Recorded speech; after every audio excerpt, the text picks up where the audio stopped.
Hola, mi nombre es Amelia Rey, actualmente soy directora de Salud Poblacional en la Fundación Santa Fe de Bogotá y hoy les quiero compartir las experiencias que tuvimos desde la Secretaría Distrital de Salud en el programa de prevención de paternidad y maternidad temprana durante la alcaldía pasada. Toda la charla que les voy a dar está muy orientada por, digamos, hitos en la política pública, con el fin de ver cómo las enseñanzas que nos da la salud pública se pueden implementar a nivel de estrategias intersectoriales para lograr el impacto que eventualmente les mostraré que logramos. Entonces, el primer hito es tener una intención política respaldada en el proceso democrático, lo cual suena bastante obvio, pero si no se logra este primer hito, pues lo que sigue se vuelve casi imposible. Y en términos de Bogotá, este hito se dio en campaña y también se dio en el discurso de posesión, que yo creo que es un acto simbólico de darle una importancia a nivel de ciudad a este tema. Y en el discurso puntualmente el alcalde habló de que quería una Bogotá en la que nuestras niñas prefieran esperar a los 25 años para tener su primer hijo, porque antes van a querer estudiar, hacer deporte, arte o trabajar. Queremos una Bogotá sin machismo, donde en los colegios respeten a los jóvenes de diferentes orientaciones sexuales, y una Bogotá sin matonería, en la que haya una definición distinta de la masculinidad y los jóvenes no se involucren en riñas tratando de probar a sus compañeros y a sí mismos una hombría malentendida. Esto digamos que es el primer paso que da una vez se posesiona como alcalde el alcalde Enrique Peñalosa para marcar lo que fueron 4 años de una prioridad política, administrativa y presupuestal para prevenir la paternidad y maternidad temprana. Una vez entonces se tiene, digamos, esta voluntad política, este liderazgo, este champion, por ponerle algún título, en este caso por parte del alcalde, pero podría ser un gobernador, un presidente, un ministro, tenemos que entonces coger esto teórico y aterrizarlo en un programa bien estructurado según lo que nos dan los datos. Y ya existen, por supuesto, pues 2 tipos de datos, los que medimos objetivamente con todos los sistemas de vigilancia que tenemos en el sector salud, pero también muchos hallazgos de datos cualitativos que nos hablan de qué está pasando a nivel poblacional y cultural para intervenir algo tan complejo como lo es la paternidad y maternidad temprana.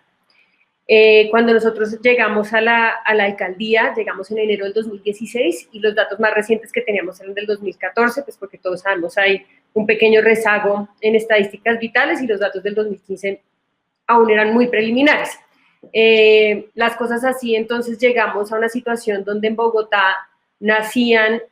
por grupo etario de 10 a 14 años 415 niños al año, de 15 a 19 años un poco más de 16,000 y de 20 a 24 años 27,000 y medio más o menos niños al año. Y ahí realmente no, pues esto da una foto de una ciudad muy compleja y muy diversa como lo es Bogotá. Hicimos el desglose por localidad para entender qué estaba pasando a un nivel territorial. Y ahí nos arrojó que estas localidades eran donde más se presentaba el evento, que por supuesto pues es algo intuitivo en el sentido de que son las localidades que más reúnen población. Entonces, estos datos de casos los cruzamos con la tasa específica de fecundidad para poder mirar también cuál era el riesgo. Y ahí nos dimos cuenta que habían, por ejemplo, Ciudad Bolívar, localidades donde habían muchos casos y mucho riesgo, igual que Bosa en algunos casos, pero aparecían localidades nuevas como por ejemplo Mártires, San Cristóbal, Candelaria, que hablaban de unos factores de riesgo muy puntuales de las dinámicas de estas localidades y para los que somos de Bogotá, pues ya nos podemos imaginar eso un poco de qué se trata en términos de las zonas de tolerancia, de migrantes, aunque en el 2014 pues todavía no se veía tanto el fenómeno, y otro tipo de factores de riesgo muy asociados a una paternidad y maternidad temprana. Estos datos, digamos que los entendemos los que estamos en el sector salud, los bioestadistas, los epidemiólogos, pero de alguna manera ese ya es el grupo convencido de que esto es importante. Entonces, también fue una estrategia que usamos, fue traducir estos datos a cifras que entendieran las personas, los periodistas, los ciudadanos del común, para que nos ayudaran a comunicar la importancia de esto. Entonces, si traducíamos esas tasas específicas de fecundidad a datos que entendiera el ciudadano a pie, nos da que todos los días en Bogotá nace un niño entre los 10 y 14 años, nacen 46 niños de madres entre 15 y 19 años, y 78 niños de madres entre los 20 y 24 años. Cuando hice esta presentación, digamos que no estamos en una coyuntura de pandemia, pero sí me pareció importante en ese entonces, y ahora sí que es relevante, que si agregábamos todos estos datos nos daba que 1 de cada 5 de nuestras niñas adolescentes o era madre o estaba embarazada. Si en este momento el 20% de nuestras niñas adolescentes tuvieran coronavirus o cualquier otra enfermedad crónica o transmisible, estaríamos hablando de una crisis de salud pública de proporciones mayores. Sin embargo, como el embarazo en adolescente y la maternidad y paternidad temprana es un evento que desafortunadamente se da en nuestro país desde hace muchísimas décadas, de alguna u otra manera se ha vuelto paisaje. Y esto además, que son cifras que hablan únicamente de la cara de la mujer del embarazo, pero hay que acordarse que de cara de cada uno de estos embarazos también hay un niño, un joven o un hombre que también quedó embarazado con su pareja. A mí me gusta mostrar mucho esta foto porque cuando yo estudié salud pública tuve una profesora que me habló mucho de la analogía del río y ella decía que en el sector salud tenemos que pensar que existe un grupo de salvavidas, las enfermeras, las médicas, todos los especialistas y los profesionales de salud que están en el área asistencial, y su cargo es echarse al agua y rescatar a las personas que se están ahogando en este río. Pero las personas que nos dedicamos a la salud pública tenemos el llamado a subir un poco más arriba de la corriente y tratar de entender por qué se están cayendo las personas que están pasando ahogadas. Y para poder entender eso bien, es importante entender los datos, pero sobre todo es importante entender las sutilezas culturales, económicas y políticas que generan factores de riesgo o factores protectores para un evento como este. Entonces fue por eso que analizamos también unos comportamientos y desenlaces usando otras fuentes más allá de las estadísticas vitales y los sistemas de vigilancia de salud pública. Y cuando analizamos esas fuentes, nos dimos cuenta de muchas cosas. El primero es la falta de conocimiento de los jóvenes acerca de cómo acceder a un aborto en el marco normativo vigente en nuestro país. Entonces, casi un 15% de los jóvenes encuestados en la encuesta bienal de cultura no sabían que el aborto es legal si la mujer ha sido víctima de una violación. El 17.5% de nuestros adolescentes sin pareja, pero activos sexualmente, no utilizaban ningún método de anticoncepción. El 18.8% de los jóvenes no saben que el aborto no es un delito si el embarazo pone en peligro la vida de la mujer. El 31% de adolescentes con pareja no utilizan método de anticoncepción. De los encuestados, casi el 42 o 41% estuvo de acuerdo con la frase: una educación adecuada para las niñas es aquella que da preferencia al desarrollo de sus roles de madre y esposa. Y es importante aquí destacar que los encuestados eran jóvenes, y esto nos sorprendió muchísimo porque nos validó una hipótesis que menciona el alcalde en su discurso de posesión, pero es cuáles son los roles que le estamos asignando al ser femenino o al ser masculino en nuestra sociedad, y cómo este tipo de imaginarios culturales, en el caso de cuál es la educación más adecuada para una niña, esto era en el 2015, que le da un rol tan protagonista a ser madre, ¿eso cómo tiene que ver o qué podría afectar a la decisión de algunas de nuestras jóvenes de asumir o de querer inclusive una maternidad a temprana edad? El 44% de los jóvenes que ya eran padres dijeron que su embarazo no fue una decisión conjunta de pareja. Entonces aquí estamos hablando también de ejercer y conocer unos derechos sexuales y unos derechos reproductivos. El 54% de los padres de los niños nacidos en menores de 14 años, y acordémonos pues que según nuestra normatividad, cualquier acto sexual con una persona menor de 14 años implica un posible delito. En este caso, el 54% de los papás de esos hijos son mayores de 18 años, y esto lo traemos a colación para derrotar un poco ese imaginario que las niñas menores de 14 años están quedando embarazadas de sus novios que son pares. Estamos hablando ya de hombres mayores de edad que están cometiendo un delito al entablar, entre comillas, una relación de pareja, pero pues que por supuesto no es de pareja porque no es de pares, con una niña menor de 18 años, y eso que habla de cómo imaginamos y sexualizamos desde una edad muy temprana a nuestras niñas. El 61% de los padres en los embarazos adolescentes superan por más de 4 años la edad de la madre, entonces un poco amarrado al dato de arriba, pero esto ya en general, inclusive con niñas mayores de 14 años, y el 70% de nuestras madres adolescentes en ese momento se encontraban sin pareja, por supuesto perpetuando ciclos de pobreza y muchas veces exponiendo a esa niña o esa mujer a maltrato y eso se tiende, digamos, a replicar intergeneracionalmente. Entonces, una vez analizados estos datos, teníamos que concertar y definir una visión conjunta, social, desde lo público, incluyendo actores privados, incluyendo a la ciudadanía, incluyendo en este caso al Consejo, a las distintas secretarías, y fue así que nació el programa de prevención y atención para la maternidad y paternidad temprana. A mí me gusta mucho destacar los distintos pedazos que componen el título de nuestro programa por varias razones. La primera es porque estamos hablando de maternidad y paternidad. Entonces, no estamos hablando de embarazo adolescente, no estamos hablando de un evento que dura, digamos, en el peor de los casos, 9 meses, sino que estamos hablando del rol de ser madre y, por supuesto, de ser padre. Entonces, ahí también estamos involucrando a los hombres porque nadie queda embarazada sola. Estamos hablando de una maternidad y paternidad temprana, no de una maternidad o paternidad adolescente, en el sentido de que si bien un embarazo o una maternidad y paternidad a los 16 años es compleja, a los 20 años no es mucho mejor, y quisimos ponernos una meta de superar, digamos, ese límite ficticio de los 18 años, como si uno a los 18 años un día fuera un adulto hecho y derecho, y quisimos entablar una edad mucho más amarrada a ayudar a nuestras personas a lograr un proyecto de vida.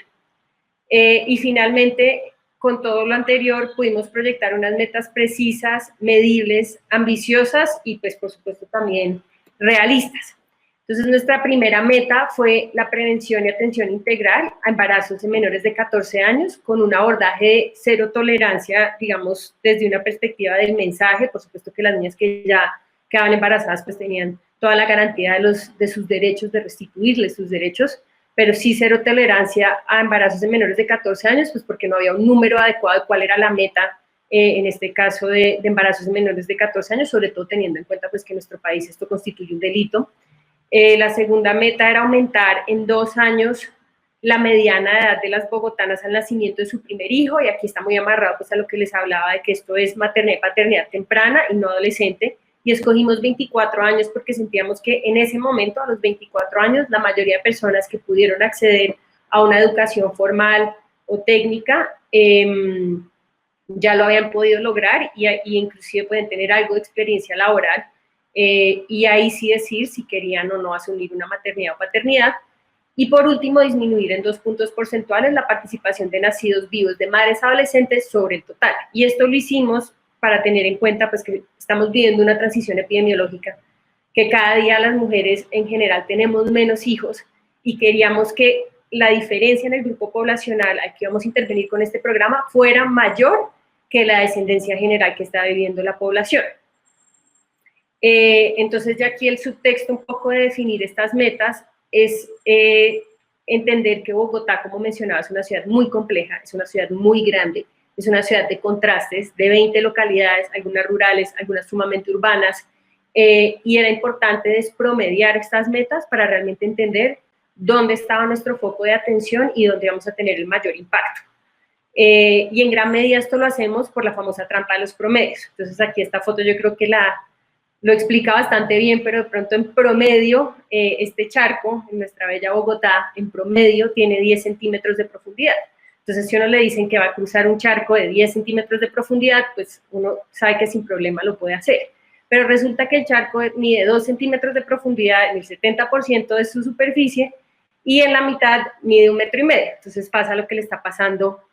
a esa camioneta, que, digamos, anticipamos una situación, pero cuando ya entramos a la minucia de los datos agregados que generan ese promedio, nos damos cuenta que sí nos pone trampas y que sí hay vulnerabilidades y situaciones muy críticas adentro, digamos, de estos indicadores agregados.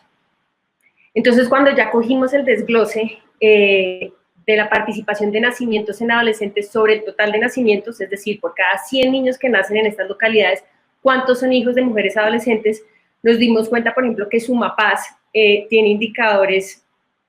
digamos, críticos. 1 de cada 5 bebés que nacen en Sumapaz son hijos de una madre adolescente, mientras que Chapinero, que tiende a ser una localidad más afluente, más educada, con mayores factores de protección, tiene un indicador que es solamente 4.85 hijos cada 100 son hijos de una madre adolescente. Y Bogotá, ahí está en la mitad, en la línea verde, que casi que no se parece a ninguna localidad, y lo que quisimos entonces fue concentrarnos en las localidades que estuvieran de promedio de Bogotá hacia arriba, no solo porque reunían la mayor cantidad de riesgos, sino además, como pueden ver, tienden a ser localidades de muchísima densidad poblacional. Entonces, un logro de disminución en Unusme, Ciudad Bolívar, en Bosa, en Rafael Uribe, impactaban muy significativamente ese promedio de participación de ciudad. Adicionalmente, también miramos la edad de la madre al tener su primer hijo, y esto pues es una regresión de 12 años, pero nos damos cuenta que Usaquén, por ejemplo, en el 2006 ya había cumplido la meta que nosotros teníamos para el 2020. Lo mismo Chapinero, pero vemos, por ejemplo, localidades como Rafael Uribe, como Ciudad Bolívar, como Sumapaz, que tienen rezagos de décadas frente a este indicador comparado a otras localidades. Entonces, por supuesto, pues que teníamos que concentrar nuestros esfuerzos ahí, y Teusaquillo, por ejemplo, donde la edad promedio de las mujeres al tener su primer hijo es 30 años, pues no iban a ser priorizados en el programa. Una vez teníamos entonces las metas, teníamos que definir qué acciones eran las más pertinentes para afectar estos indicadores, y según esas acciones de quién era competencia, digamos, llevarlas a cabo y lograrlas en un tiempo definido para tener, por un lado, victorias tempranas y no perder esa inercia y no perder ese respaldo político, pero también, por supuesto, para afectar en un mediano y largo plazo la calidad de vida y bienestar de nuestra población objetivo. Entonces, el programa lo definimos en 4 líneas, participamos todas estas secretarías del distrito, y lo interesante aquí fue que el liderazgo, por primera vez, no fue de salud, porque de alguna manera salud termina atendiendo el evento, la gestación y el parto, sino que la gerencia fue integración social. Integración social lideró un programa realmente intersectorial, donde nos dimos cuenta que había muchos factores de riesgo asociados al embarazo adolescente, muchísimo más allá de poder acceder, por ejemplo, a un método anticonceptivo. Y las líneas del programa entonces se dedicaron a todo lo que tenía que ver con fortalecimiento institucional, no solo del sector salud, sino de todas estas entidades que algo tenían que ver con el embarazo adolescente, la participación juvenil como un eje central para validar que lo que estuviéramos haciendo le hiciera sentido a nuestros jóvenes, le vieran relevancia y le vieran pertinencia, educación y cambio cultural entendido no solo como lo que pasa dentro de un aula o un colegio, sino también cuáles son las percepciones ciudadanas, cuáles son esos roles de género que estamos asignando, cómo vemos la maternidad y paternidad temprana, y por supuesto un eje trazador pues, de seguimiento y evaluación para entender que lo que estábamos haciendo estaba o no funcionando para reprogramar y ajustar en la marcha. Y muy amarrado entonces a eso, a esa última línea, es importante poder medir no solo la gestión, sino el impacto, y tener una rendición de cuentas de los distintos actores o dolientes de esta problemática. Y eso lo hacíamos, digamos, de manera casi que permanente. Tuvimos la buena fortuna entre comillas, porque yo creo que sí fue un programa muy organizado, pero de tener victorias tempranas, y eso nos dio la posibilidad de capturar un interés político de manera muy, muy temprana en la administración, y el alcalde realmente celebró y se puso la camiseta de este programa durante los 4 años, y como teníamos logros, digamos, permanentes en indicadores de impacto, o sea, estábamos disminuyendo esa tasa específica de fecundidad casi que anualmente en proporciones jamás vistas en Bogotá, pues él pudo salir de manera pública y dar esas buenas noticias, y eso hizo que se unieran más actores a un programa pues que estaba funcionando. Aquí pues pueden ver los logros y avances, no me quiero detener mucho en detalle en esto, porque quiero sobre todo poderles mostrar, por un lado, que hicimos a nivel sectorial. Entonces en la red pública habilitamos 13 puntos de atención con un enfoque de servicios amigables para los jóvenes, y también trabajamos, por supuesto, con las CAPBs del régimen contributivo, no solamente con Capital Salud, entendiendo que Bogotá es 80% contributivo, y pudimos agendar citas en salud sexual y reproductiva, garantizando métodos de anticoncepción que fueran altamente aceptables para nuestro público objetivo, que en este caso eran pues mayoritariamente las niñas de Bogotá, porque pues, la mayoría de métodos anticonceptivos, sobre todo los de larga duración, están diseñados para ellas.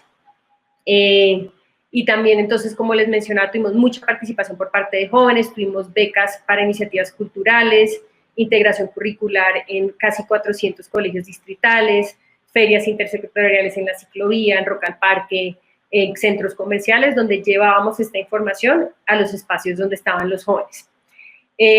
Otro hito, entonces, pues, de una política pública exitosa en salud tiene que ver con innovación y renovación. Como les mencionaba, el embarazo adolescente, y creo que ustedes lo saben mejor que yo, lleva siendo una prioridad política por décadas en este país y en nuestra ciudad.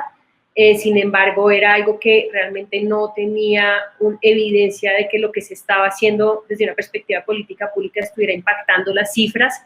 y nosotros logramos, con programas muy sencillos y estrategias muy simples, que ahora les contaré cuáles son, darle un aire fresco a un tema que ya se ha vuelto paisaje. Y una de esas excusas, digamos, de innovación y de renovarle un aire a este tema fue Sexperto, que sigue al aire además. Sexperto es una página que busca replantear la manera en que informamos sobre salud sexual y salud reproductiva, y un poco reemplazar o complementar más bien esa metodología tradicional en la cual nos sentaban a todos, si es que tuvimos el privilegio de tener educación sexual así fuera de mala calidad, pero donde nos sentaban a todos en un aula en el colegio y normalmente una enfermera o el pobre profesor de educación física o la orientadora le tocaba dar una charla muy basada en la biología y en la reproducción humana como desde un aspecto muy biológico, y tratando la sexualidad pues siempre desde el miedo, desde las infecciones, desde todo lo que tiene que ver con los riesgos, el alto riesgo del embarazo adolescente, pero nunca realmente es de la sexualidad humana y de lo que hoy sabemos y entendemos que mueve los distintos comportamientos de autocuidado, sobre todo en la adolescencia, en esta materia. Entonces, me gusta traer pues a colación esta escena de una película, de una comedia, pero de alguna manera es lo que termina pasando. Entonces, hablamos mucho pues de los miedos, de los riesgos, y pues que entonces todo el mundo coja un condón si es que el colegio está abierto a eso, que la mayoría no lo están, y ya cada uno se va a su casa con 1.000.000 de preguntas y más dudas que nunca, y nadie que se las resuelva. Entonces, Experto nace de alguna manera con una intención de llenar ese vacío, de dar conocimiento, acceso a información en salud sexual y reproductiva sin tapujos, sin tabús, que fuera de alto conocimiento de alta calidad tecnocientífica, que estuviera en el marco normativo actual y que lograra de alguna manera sobrepasar las distintas barreras que hay a acceder a esa información, que es un primer paso a los comportamientos que queremos, no solo en nuestros jóvenes, pero en la población en general, pero pues en el caso de este programa de nuestros jóvenes. Entonces, Experto pues tiene una barra de búsqueda parecida a Google, que para que está un poco desactualizada la presentación, ya tenemos más de 4.000 preguntas y respuestas preformuladas, hemos recibido más de 4,5 millones de visitas desde que la lanzamos en marzo del 2017, el 87% del público que accede a Sexperto es joven, y un poco más de la mitad son hombres, que a mí me gusta traer eso a colación porque siento que valida que las mujeres de alguna manera hemos tenido mucha más apertura para hablar de sexualidad en gran medida porque mucha de la responsabilidad de la anticoncepción recae sobre nosotras, pero los hombres tal vez tengan más preguntas o más dudas y por el hecho de ser hombre, esa masculinidad mal interpretada, pues no tienen espacios para resolver esas dudas.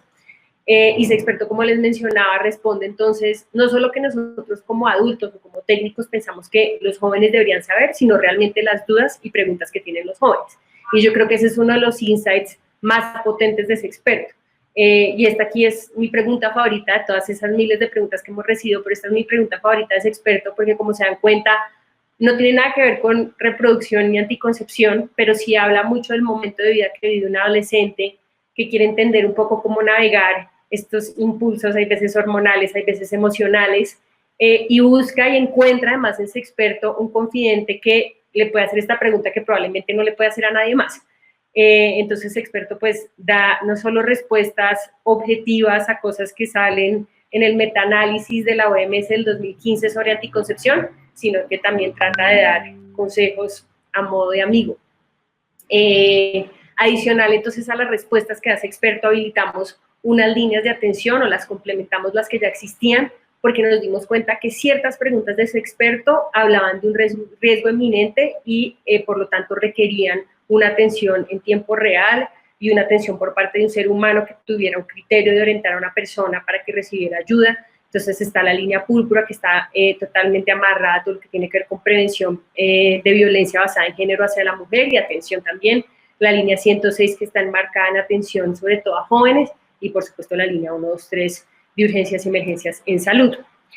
Sexperto también nos dio la posibilidad de solucionar barreras de acceso al sistema, entonces nosotros no queríamos fallarle a nuestros jóvenes cuando hablábamos de una promesa de valor de que aquí íbamos a hablar sin tapujos, que ellos tenían derecho a una cita de orientación de regulación de la fecundidad, que tenían derecho a escoger el método que quisieran, pero después llegaban a su prestador o a su red de atención de su EPS y le decían que cómo se le ocurría, que tenía que venir con su mamá o con su papá, que, bueno, teníamos todo tipo de anécdotas, y claro, cuando nosotros íbamos como Secretaría de Salud a hacer nuestras visitas de inspección, vigilancia y control, todo estaba perfecto, todo funcionaba a las mil maravillas, pero cuando después hablábamos con los jóvenes nos damos cuenta que eso no era tan así. Entonces esta sección nos permitió identificar con datos reales cuáles eran esas IPS y cuáles eran esas EAPBs que una y otra vez estaban poniendo barreras de acceso, y así pudimos trabajar de la mano con ellas para poder resolver esas barreras y cumplirle esa promesa de valor a nuestros jóvenes que sí se avalentaban de ir a citas de anticoncepción, iban a salir con un método si así lo elegían y que iban a encontrar pues una atención cálida y con calidad. Ese experto, pues como les mencionaba, se basa no solo pues, en la guía anticoncepción de la OMS del 2015, sino también en nuestra Política Nacional de Derechos Sexuales y Derechos Reproductivos,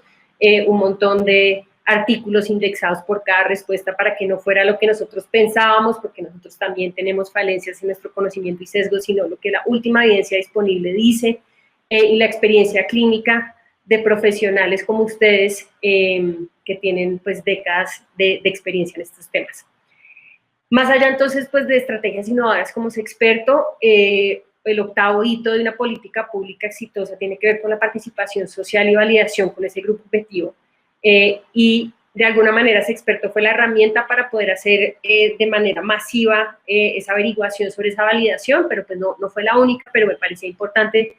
mostrarles a ustedes que de 10.000 encuestas que hicimos de usuarios de ese experto, el 88% dijo que lo volvería a consultar, el 92% piensa que la información es útil, y un 63% que para nosotros esto fue soñado, considera que las prácticas relacionadas a la sexualidad han mejorado desde que consultas experto, que por supuesto pues es la finalidad, no es solo informar, sino tener un mensaje tan contundente y tan claro que le permita a las personas mejorar sus hábitos, en este caso, frente al manejo de su sexualidad.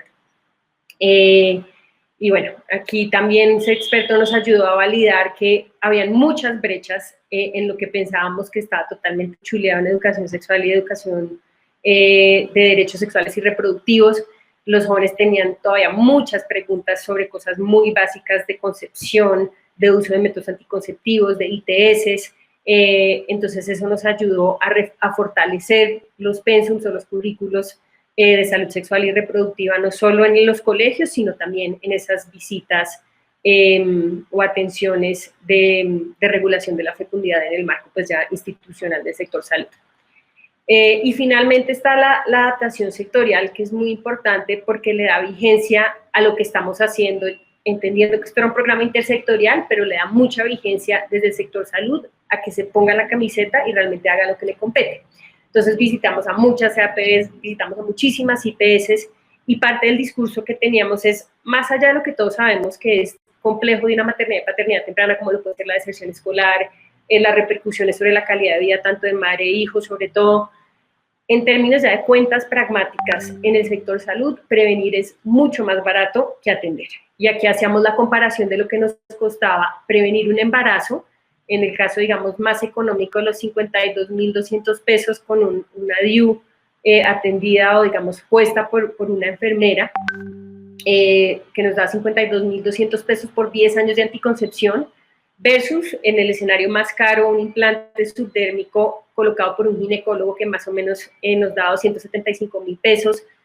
por 5 años de anticoncepción. Digamos que esos son los dos panoramas, o sea, los dos extremos de la anticoncepción, y pues ahí todo lo que uno quiera ponerle en intermedio según las preferencias de esa mujer, versus atender partos. Entonces, en la situación más económica, esto es solamente la atención del parto, o sea, esto no implica ni que haya una morbilidad materna extrema, ni que tengamos medio día de UCI, ni para la madre ni para el hijo, sino netamente la atención del binomio madre-hijo y pues controles prenatales, pero sin ningún tipo de laboratorio ni examen. O sea, estos son costos realmente muy, muy conservadores. Nos oscila entre 2.650.000 pesos y 3,5 millones. Entonces ahí digamos que hacíamos el llamado a que no solo tenemos que cubrir nuestras metas de promoción y mantenimiento de la salud porque la normatividad no lo pide y porque hace sentido hacerlo, pero desde una perspectiva económica más que se paga la prevención de este tipo de eventos. Y en ese orden de ideas, entonces, por lo menos a nivel, digamos, sectorial, logramos alinear los incentivos entre Capital Salud, que como ustedes bien saben es nuestra aseguradora del régimen subsidiado en Bogotá, y las subredes de servicios. Cambiamos esos incentivos, cambiando el mecanismo de pago para que ya la promoción y mantenimiento de la salud no fuera capitada, sino que fuera, digamos, reconocida por evento final. Y ustedes pueden ver aquí lo que aumenta la cobertura a medida que el incentivo va cambiando. Entonces, por ejemplo, en Centro Oriente, en el 2015, el 32% de las niñas de 14 a 24 años tenían una consulta de regulación de la fecundidad. Y en el 2018 ese número había subido al 86%, o sea, casi que se había duplicado. En acceso de métodos anticonceptivos, por ejemplo, en la subred suroccidente, en el 2015 el 20% de las niñas tenían un suministro de método de anticoncepción, y en el 2018 ese número casi que se va a triplicar. Entonces, esto es para dar un ejemplo que a nivel sectorial también podemos tomar decisiones y hacer modificaciones para que todos quedemos remando para el mismo lado y podamos conseguir estas victorias tempranas, entre comillas, o por lo menos en el mediano plazo. Y ya para cerrar, quería hablarles un poco de los resultados, porque digamos que la intención política está perfecta, la planeación, la ejecución puede parecer muy limpia y muy organizada, pero si no logramos los objetivos que nos proponemos, pues realmente es un esfuerzo noble, pero pues de buenas intenciones no logramos, solamente con buenas intenciones no logramos impactar algo tan complejo. Estos son los casos de nacidos vivos de madres menores de 19 años. Como pueden ver, vienen en general en descenso en los últimos 20 años en Bogotá, pero desde el 2012 es que empieza a haber un descenso ya más sostenido, por lo menos nunca ha vuelto a aumentar. Tenemos que ver ahorita con la pandemia y el fenómeno migratorio estos números cómo cambian, pero digamos que llevábamos unos 8 años de una inercia hacia la baja. Cuando vemos ya la variación anual, o sea, no solamente que estaba bajando, sino un año comparado al otro, cómo variaba ese indicador, ahí vemos que tuvimos periodos donde subió, otros periodos donde se mantuvo, pero desde que se implementa el programa empezamos a tener variaciones en los dígitos dobles, que es cuando empieza en 11% de diferencia, 13% y después 2 años del 11% de diferencia. Y esto lo traigo a colación porque disminuir en general es complejo, mantener una inercia de disminución es muy compleja, pero seguir superando, digamos, esa inercia de disminución es aún más complejo, y esto está un poco amarrado a la teoría de los mangos bajos, es decir, que hay una fruta que es fácil de coger y que es obvia, y en la prevención tal vez serían las personas que no sabían cómo usar bien un método anticonceptivo, que no tenían acceso, pero a medida que vamos logrando disminuir y disminuir, vamos a llegar a un segmento de la población que tiene unos factores de riesgo y unas creencias muy difíciles de modificar y por lo tanto, pues estas tendencias probablemente no se mantendrían por mucho tiempo. Cuando ya comparamos los nacidos vivos de madres adolescentes en Bogotá, comparado al resto de la población, nos da que tuvimos una disminución del 38%, y esto también me gusta resaltarlo porque, claro, en general estamos teniendo menos hijos, pero si uno coge a los nacimientos en mujeres mayores de 20 años, la disminución fue del 14%, que es la diferencia entre 87.000 nacimientos y 74.000. Pero cuando cogemos el público objetivo, en este caso de 10 a 19 años, que realmente fue pues nuestro target más fuerte, entendiendo pues que íbamos hasta los 24, pero la disminución fue del 38%, pues que es una disminución muy significativa en tiempo relativamente corto.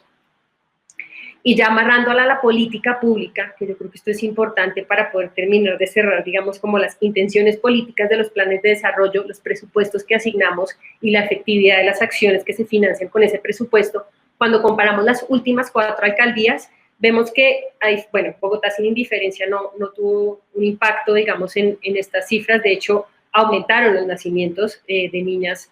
y adolescentes durante este tiempo, pero Bogotá Positiva, Bogotá Humana y Bogotá Mejor para Todos tuvieron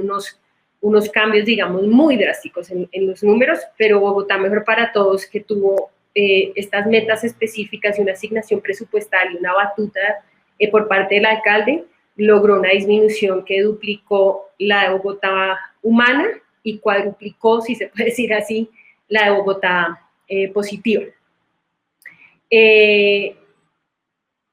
Y aquí, pues, digamos, esto fue para nosotros el último regalo que tuvimos a nivel de política pública, y fue que los jóvenes del distrito, los cabildantes estudiantiles cogieron las riendas de este programa y decidieron por primera vez en la historia de Bogotá pasar una resolución por el Consejo y lo hicieron para proteger a ese experto, porque ellos decían, claro, cada vez que cambia la administración nos cambian nuestros programas.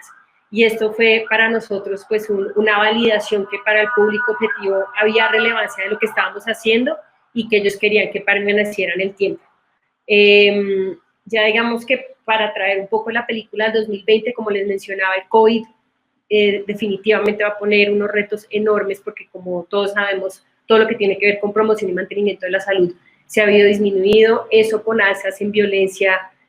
doméstica y violencia sexual, pues seguramente también traerá muchos embarazos